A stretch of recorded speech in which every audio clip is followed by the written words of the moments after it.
The Grand Conclave on Citadel Prime was a symphony of controlled chaos. Light from a dozen different star types streamed through the vaulted crystal ceiling, refracting into rainbows that danced across the faces of 1,000 delegates. The air was a thick cocktail of atmospheres. The crisp methane preferred by the chitinous G-Vorn, the humid ammonia of the Cathar swamps, the sterile, oxygen-rich mix for the Vithar and their human counterparts. Kalen, ambassador of the Vithar ascendancy, stood with his two aides, his own multifaceted eyes taking in the scene with a practiced calm. His people were warriors and logicians, a combination that made them superb diplomats. They understood power, and this chamber was where power was brokered. Today, however, it was where power was failing. The delegates from the G-Vorn Collective and the Cathar hegemony were poised on the brink of open war. Their voices, amplified by translation drones that buzzed like anxious insects, echoed through the chamber. Accusations of asteroid piracy and illegal colonization of the Viridian Nebula flew like plasma bolts. The G-Vorn ambassador, a towering insectoid creature whose clicks and whistles were translated into harsh, guttural threats, gestured with six-bladed limbs. The Cathar, a stout amphibian whose booming croaks promised retaliation, swelled its vocal sac in defiance. Kalen felt a familiar mix of disdain and professional interest. These disputes were common. They would posture, threaten, and then, under the guidance of the Conclave Council, reluctantly agree to sanctions and negotiations. It was the Galactic dance, but this time was different. The rhetoric was too heated, the fleets already massing on the nebula's edge. The Council's calls for calm were being ignored. The G-Vorn had just declared the Treaty of Non-Aggression void. The Cathar had responded by announcing a full-scale mobilization. The air grew thick with the ozone scent of impending conflict. Then a ripple of silence spread from the human delegation's dais. It was not a commanded silence, but a spontaneous one, a hush that flowed outward as if from the epicenter of a psychic shockwave. Ambassador Evelyn Thorne of the Terran Confederacy was walking toward the central podium. She was a typical human, small by galactic standards, soft-skinned, with an unassuming posture. She wore a simple, dark blue diplomatic uniform, unadorned with the medals and honorifics favored by most other species. She carried nothing but a thin, black folder. She reached the podium, her steps inaudible in the sudden, profound quiet. She did not speak. She did not look at the G-Vorn or the Cathar. She simply placed the folder on the lectern and opened it. The effect was instantaneous and utterly baffling to Kalen. The G-Vorn ambassador, who moments before had been promising to grind the Cathar homeworld into dust, collapsed. His 6 legs folded beneath him, his massive carapace clattering against the polished floor. A low, keening whistle escaped his mandibles, a sound of profound distress. Across the chamber, the Cathar ambassador recoiled as if struck, his vibrant green skin paling to a sickly yellow. He stumbled back, his webbed hands covering his face as he gasped for air. Their delegations mirrored their leaders. Warriors who had boasted of glorious combat now averted their eyes, trembling. Strategists who had outlined planetary bombardments now looked ill. The threat of war, so potent a moment ago, had not just vanished. It had become repulsive, abhorrent. Ambassador Thorne closed the black folder. She gave a small, almost imperceptible nod to the chamber's praetor, then turned and walked back to her seat. The entire intervention had taken less than 30 seconds. The praetor, a crystalline being whose form shimmered with authority, spoke into the stillness.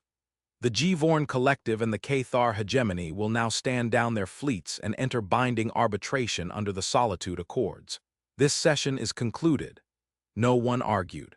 The G-Vorn and Cathar delegations shuffled out of the chamber, not with the defiant anger of the defeated, but with the hollow-eyed shame of those who have stared into a terrible abyss.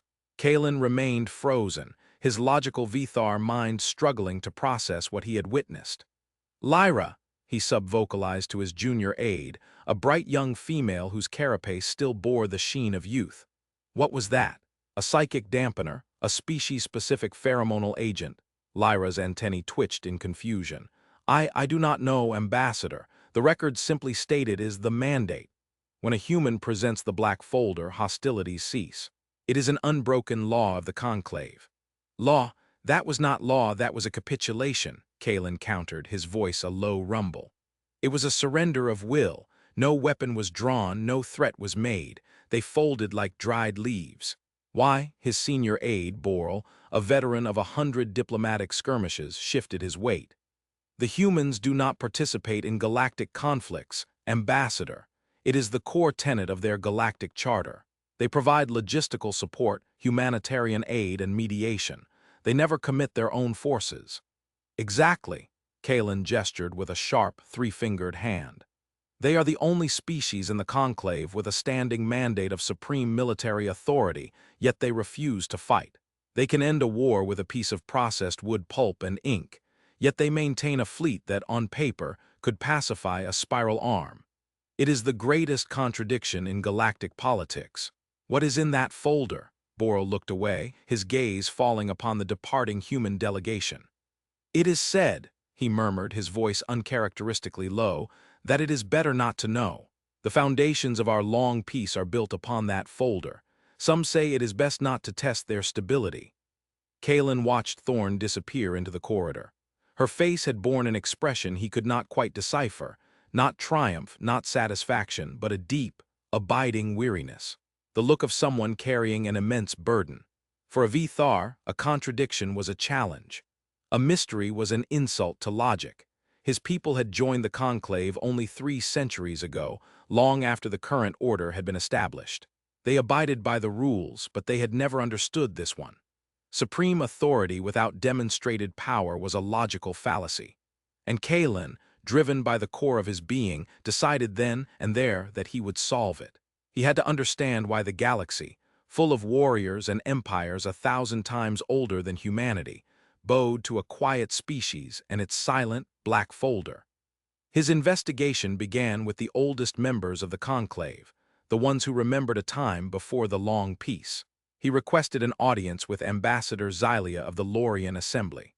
The Lorians were beings of living crystal, ancient and slow, who perceived time on a geological scale. Their embassy was a place of deep silence, punctuated only by the faint, harmonic chimes of their crystalline bodies resonating with one another. Ambassador Xylia's form, a towering geode of amethyst and quartz, pulsed with a soft, inner light. Her words were not spoken but felt, a direct thought transmission that resonated within Kalen's mind. "You ask about the humans," she projected, the thought form tasting of ancient dust and starlight. "You ask about the folder. The Vithar are a young race. You see power as the ability to project force." "It is the logical definition of power," Kalen sent back, keeping his own thoughts precise and respectful. "The ability to compel action." "A simplistic view," Xylia replied. The light in her crystalline matrix swirled. "Human authority is not derived from what they will do, but from what they have done. The folder is not a weapon. It is a reminder. A reminder of what? Their military prowess. Their fleet is formidable but untested.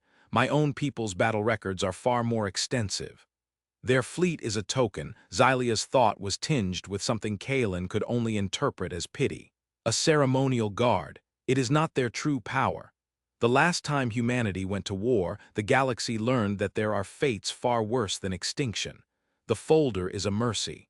It reminds belligerents of the price of true conflict, and they choose, wisely, to stop."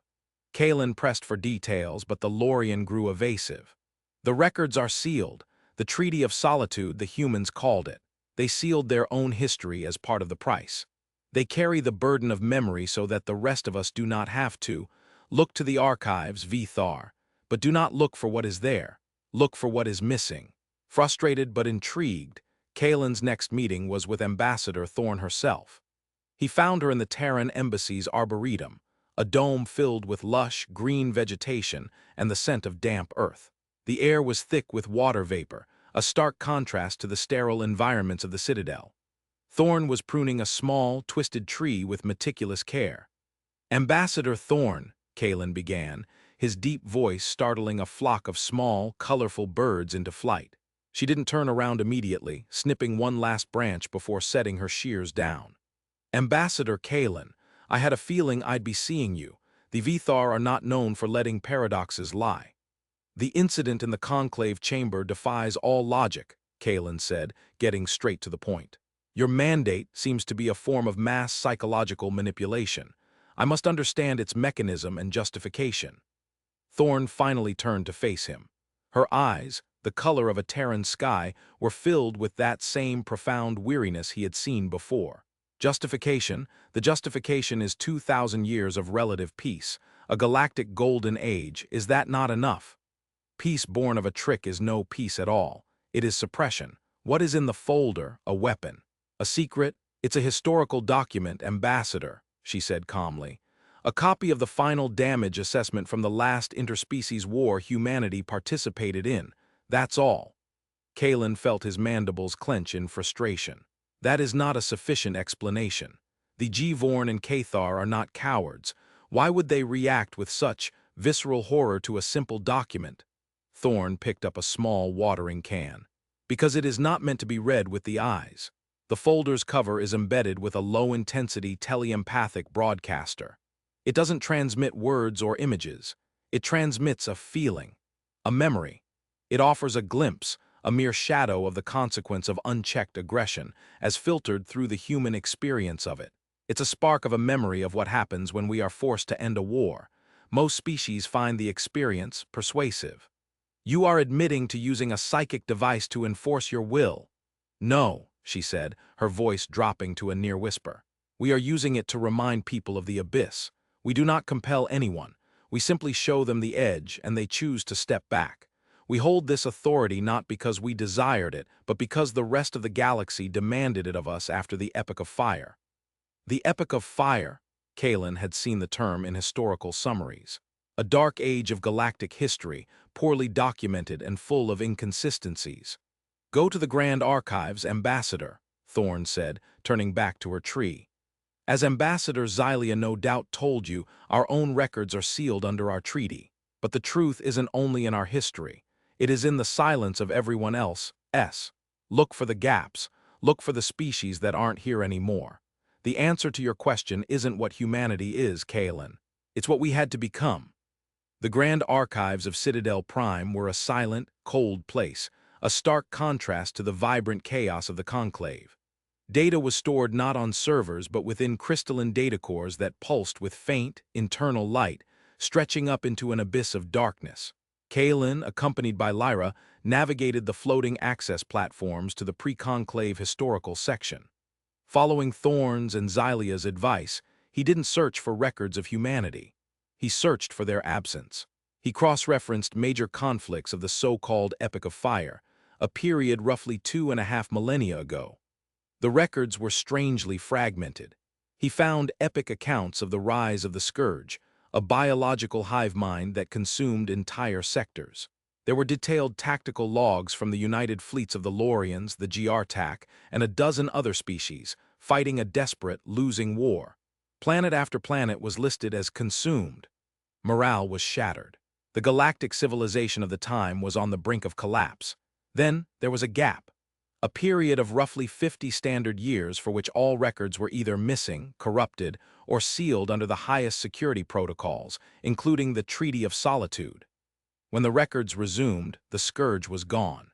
Not defeated, not rooted. Gone. The official entry simply stated, species designated extinct, cause hostile action by Terran Confederacy. There were no battle reports, no fleet engagement logs, no casualty lists.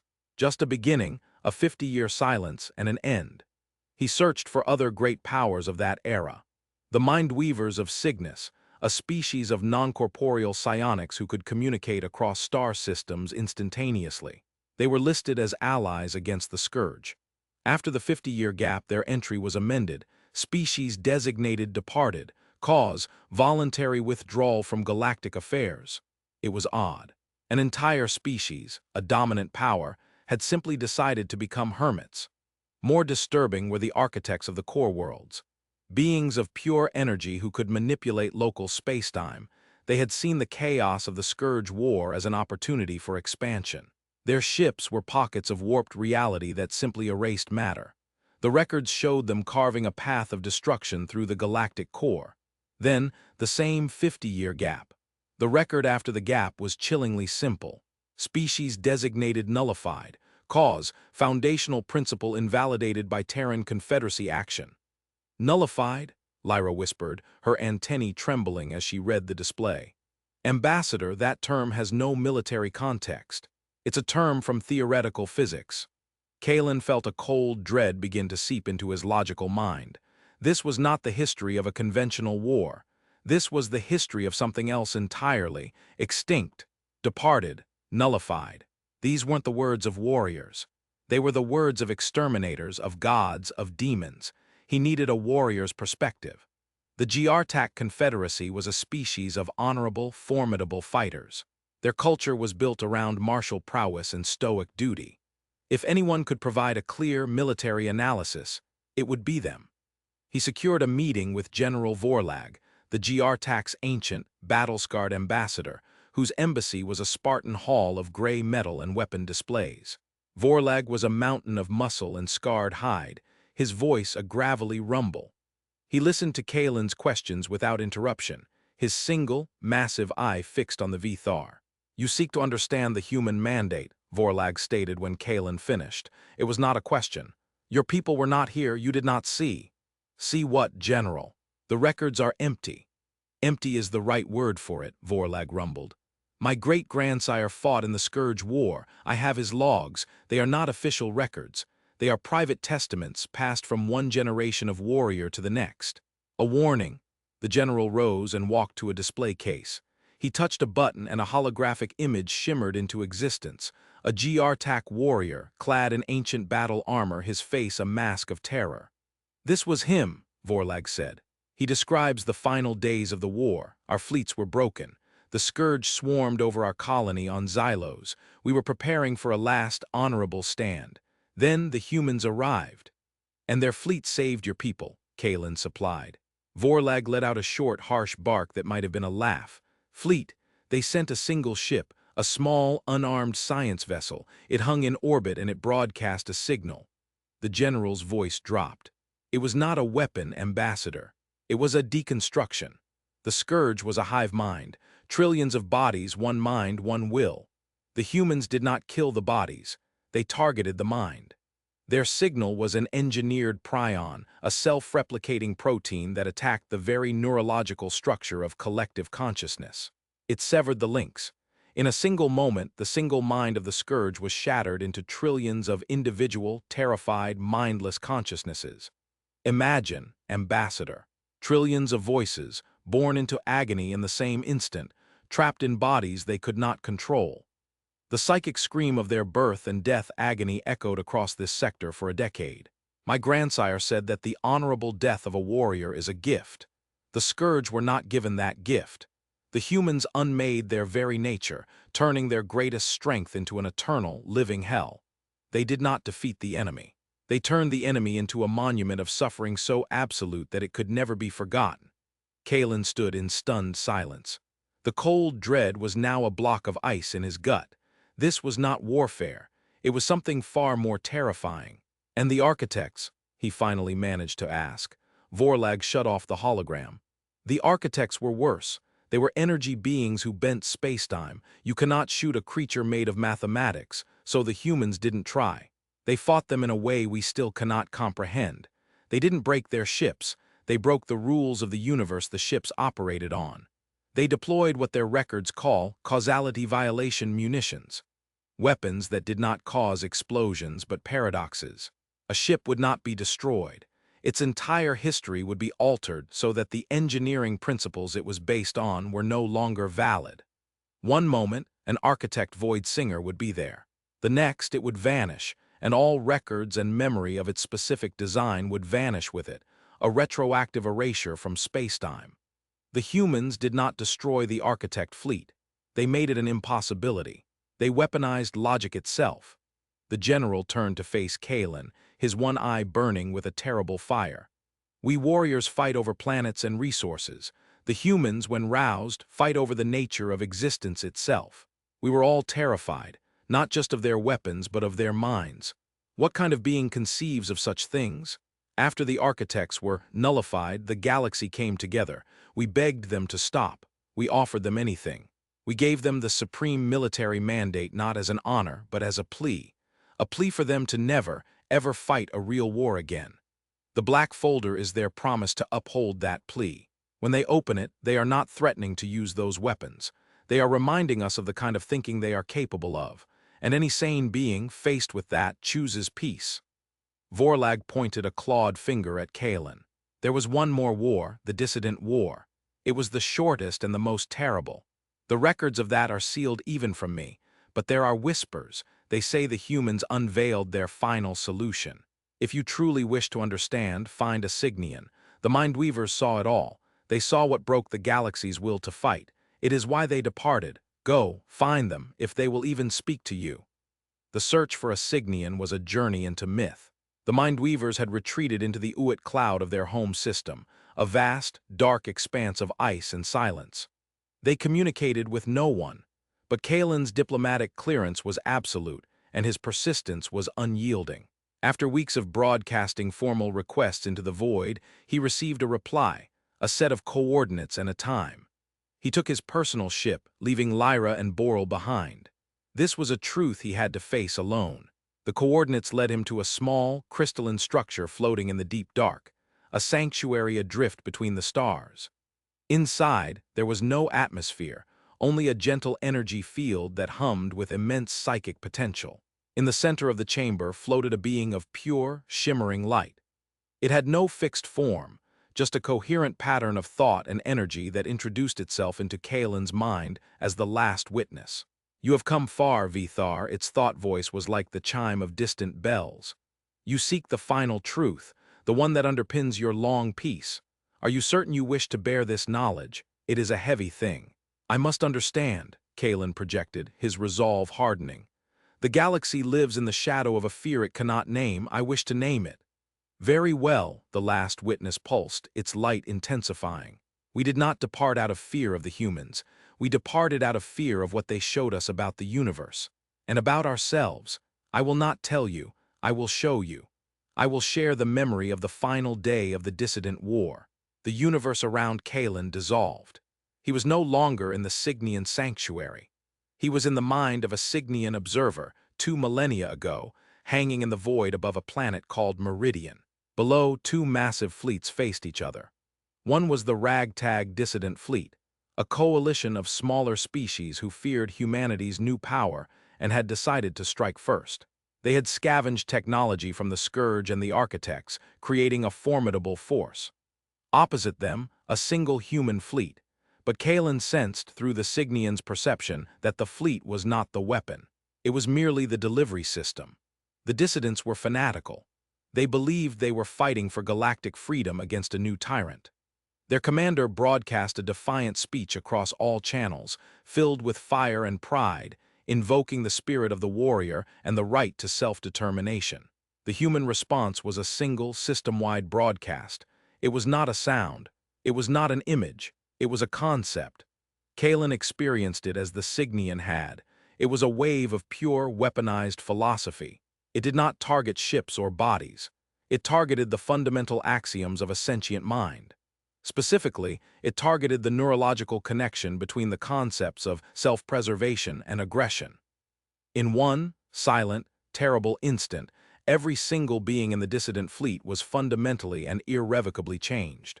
Kalen saw through the eyes of the Signian as it dipped its consciousness into the mind of the dissident commander. The commander was still there, alive and healthy, but his fire was gone. He looked at his control board, at the button to fire his main weapon, and he felt nothing. Not fear, not hesitation, just a profound and complete lack of comprehension. The why of the action had been surgically removed from his soul. Why fight? The question itself no longer had meaning. The concept of using violence to protect oneself or achieve a goal had become as alien and nonsensical as a third-sided square. It was not that he chose not to fight. It was that he was no longer capable of understanding the choice. The change rippled through the fleet. Pilots looked at their controls with placid curiosity. Gunners stared at their targeting screens, unable to connect the symbols to the act of killing. The entire dissident military, millions of beings moments away from a suicidal charge, simply stopped. They did not power down their weapons. They just ceased to operate them. Their will to fight, their drive, their ambition, their rage, their fear. It was all gone, scooped out of their psyche, leaving a hollow, passive curiosity in its place. The dissident fleet floated dead in space. Rescue teams who later boarded the ships found the crews alive. They would eat when fed, sleep when tired. But they would never again initiate an action. They would never again form a goal. Their civilizations, deprived of the drive and ambition that fuels all societies, collapsed not into war or famine, but into a gentle, terminal apathy.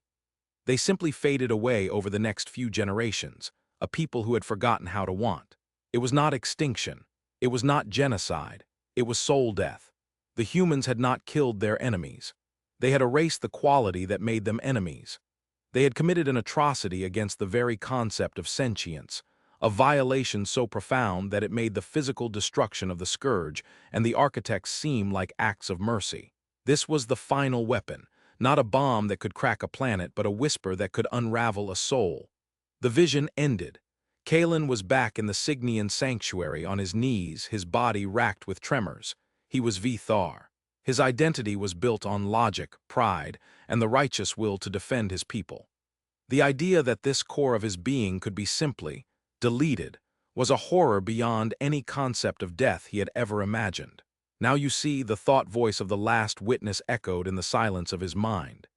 It is worse than extinction. To die is to end.